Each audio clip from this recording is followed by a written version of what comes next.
সবাইকে কৃতজ্ঞতা, ভালোবাসা, শ্রদ্ধা জানাচ্ছি। ছাত্র যুব জনতার রাজনৈতিক মেলবন্ধন নতুন ধারা বাংলাদেশ এনডিবির পক্ষ থেকে। আপনারা জানেন, দেশ, সমাজ, সংস্কৃতি, রাজনীতি প্রতিটা স্টেজে এখন চরম রকমের অস্থিরতা বিরাজ করছে। আর এরই মধ্য দিয়ে আমরা এগিয়ে চলছি অন্ধকারের পথে। আমরা মনে করি এই অন্ধকার থেকে উত্তরণের জন্য নতুন প্রজন্মের প্রকৃত প্রতিটি প্রতিনিধির এগিয়ে আসা প্রয়োজন। আর তাই আজকের এই ভিডিওটি আপনাদের দেখা প্রয়োজন। আসুন দেখি দেশ, সমাজ, সংস্কৃতিতে কতটা প্রভাব পড়েছে কুশিক্ষা, কুধর্ম এবং কুসমাজ নির্মাণের যে চেষ্টা, যে অপচেষ্টা চালিয়ে যাচ্ছে একটি স্বার্থন্বেষী ক্ষমতালিপ্সু মহল। সেই মহলের কার্যক্রমের কারণে আমাদের ৫৪ বছরের যেই স্বাধীনতা, সার্বভৌমত্ব, স্বাধিকার সেটি কীভাবে ভুলুণ্ঠিত হচ্ছে।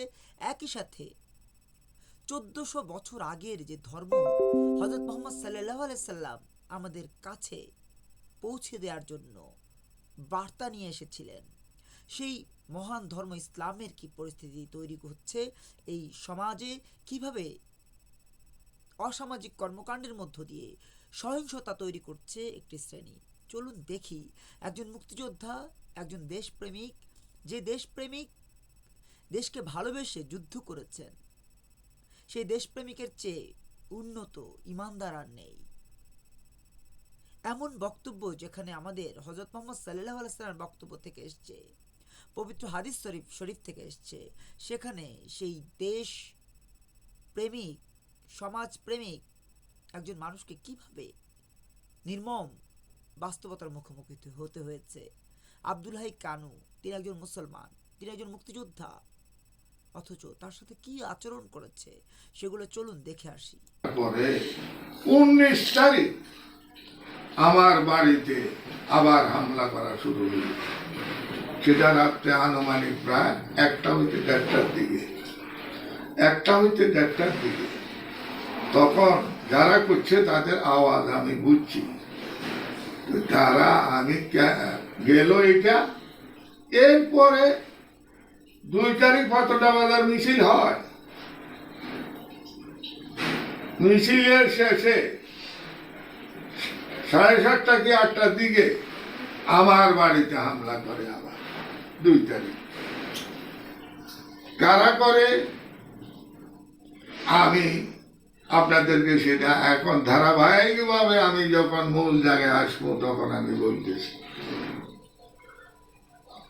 আমি সারা বাংলাদেশের মুক্তিযোদ্ধাদেরকে সেলিউট করি।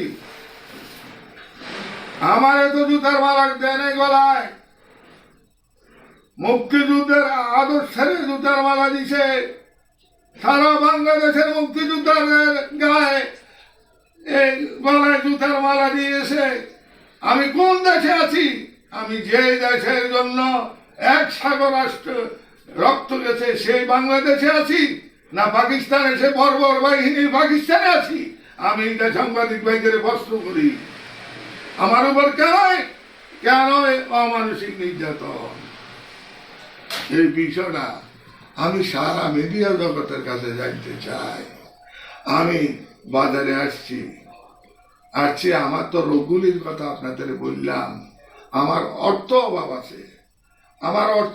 আছে, কারণ আমি বিভিন্ন মামলায় জর্জরিত হয়ে গেছি। তখন আমার কাছে কোনো ওষুধ ক্রয় করারও অনেক সময় টাকা পয়সা আমার কাছে থাকে না, যেটা সত্য কথা। তা আমি বাজারে গেছি, আমার ডায়াবেটিস এবং প্রেশারটা মাপামু। আমি প্রেশারটা মাপামু এমন সময় এই ছেলেরা বাইকে তো নামি এমনি আমার ঠাত দিল। তা আমি তো সাদা মনের মানুষ, আমি গেলাম, কিরে বাবা আমার কেন ডাকলে? শালা আসবে না, তোর মুক্তিযোদ্ধা তোর একটা জব করুন।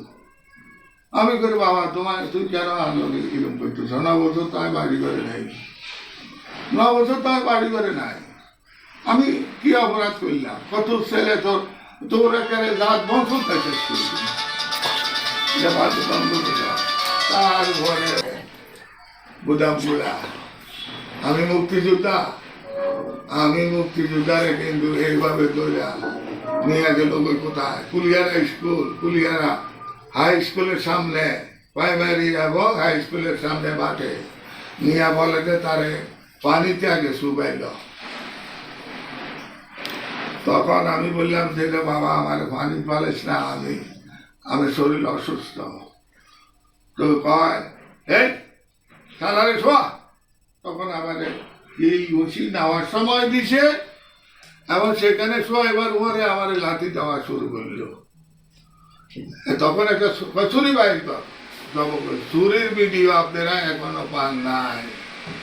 সেই ছুরিটা কিন্তু এটা ছুরি বলা যাবে না, এগুলো গরু জব করে কষাইরা যে ধারার অস্ত্র, সেটা একটা এই আপনার ব্যাগের থেকে বাইর করলো।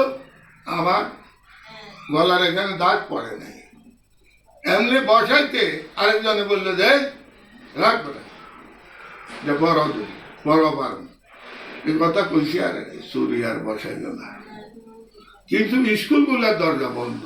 স্কুল কি বন্ধ সরকারি ভাবে না খোলা আমি জানি না, না ভয়ে বন্ধ করে দিচ্ছে। আমাদের এলাকার মানুষ তাদের ভয় জিম্মি। এই সরকার পরিবর্তনের পরে আমরা আছি তত্ত্বাবধায়ক সরকারের অধীনে, যেটা বাস্তব। এখন 14 গ্রামে কোন সরকার আসি গেল, বা বাংলাদেশের বিভিন্ন জায়গায় যেগুলো দেখি মুক্তিযোদ্ধাদের উপরে হামলা, বিভিন্ন স্বাধীনতা সংগ্রামে স্বাধীনতার সপক্ষে শক্তির উপরে হামলা, এটা যারা কারা। প্রিয় বন্ধুরা, একজন মুক্তিযোদ্ধার এমন আকুতি আপনাকে যদি ব্যথিত করে থাকে, আপনাকে অনুরোধ জানাবো, আসুন দেশ, সমাজ, সংস্কৃতি, ধর্ম, মানবতা, সুশিক্ষা, সভ্যতার পথে এগিয়ে যাই। দেশকে ভালোবেসে একটি সত্যিকারের সমৃদ্ধ দেশ আমরা গড়ার জন্য প্রচেষ্টা চালাই। আপনাদের সবাইকে অনুরোধ জানাবো, মুক্তিযোদ্ধাদের প্রতি আমাদের সর্বোচ্চ সম্মান, মহান বিজয় দিবস, স্বাধীনতা দিবস, এই বিষয়গুলোকে হৃদয়ে ধারণ করে ধর্ম, সত্যিকার অর্থেই যে ধর্ম আমাদেরকে দেশপ্রেম শিখিয়েছে, সেই ইসলাম ধর্মের প্রতি সর্বোচ্চ শ্রদ্ধা জ্ঞাপনের মধ্য দিয়ে আসুন আমরা বিশ্বাস করি মহান আল্লাহ তাআলা একজন আছেন। তিনি চাইলেই যে কোনো দুষ্কৃতিকারীর বিচার বাস্তবায়ন করতে পারেন পৃথিবীতেই। এমন আমরা অসংখ্য উদাহরণ দেখেছি। আর তাই সবাইকে অনুরোধ জানাচ্ছি, ছাত্র যুব জনতার রাজনৈতিক মেলবন্ধন নতুন ধারা বাংলাদেশ এনডিবির পক্ষ থেকে আসুন আমরা এই তথাকথিত রাজনীতিকে না বলি। একটি সমৃদ্ধ দেশ গড়ার জন্য, সুশিক্ষায় শিক্ষিত জাতি গড়ার জন্য, দুর্নীতিহীন সমৃদ্ধ বাংলাদেশের স্বপ্নে সবাই এগিয়ে চলি বাস্তবায়নের পথে। বিজয় বাংলাদেশ, বিজয় নতুন ধারা, নতুন ধারার অঙ্গীকার, দুর্নীতি থাকবে না আর।